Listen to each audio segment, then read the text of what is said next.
لباکور و رجلات سوریه خداوندی جنوبات فشاندن ده شخص شهید می پکاونده بتایبت ام بشن ده خطا زیلاننده ده خطا بریتاننده ده خطا سکیننده ده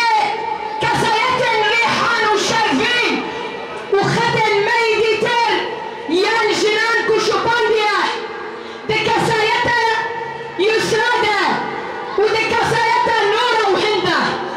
ده فان حمی کسایتنده ایرو جن در گوش آزادیه لباکور و رجوعات سوریه دهجینه ایرو تکوشین جنان گهشتی آستا کو ایدی بویا خطریه که مثل لفان جبور فان دجمنان جبر وی همیشی جنان دکه جبر کو او باش نزانه هزا زن چیه زانبونا جنان چیه جبر کو دزانه ریخستی کرنا جنان چیه جبر کو دزانه تو شورش بسر نکبن شورش آزادی بسر نکبن اگر کوشن تیدا پیشنگتیه نکه دیسا جارکی دن ام ده حضورا سکنا واقعی برومته ده حضورا وان شهیدان ده ده وان گورستان پیروز ده ام سوزا خوانو دکن وقت افگرا کنگرستان کو امی عصا تکوشین بلند بکن کو امی لحر دفرکی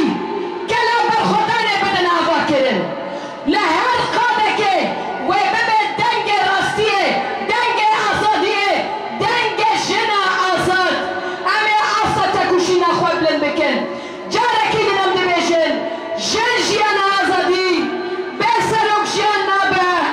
شهید نامرن شهید نامرن شهید نامرن بوی نامی کردن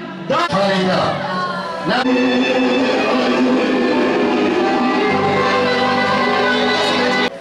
ویگلی ها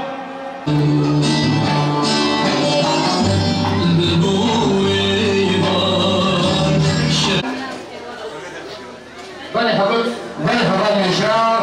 نهاية سرنا بما باطن شهيد نامر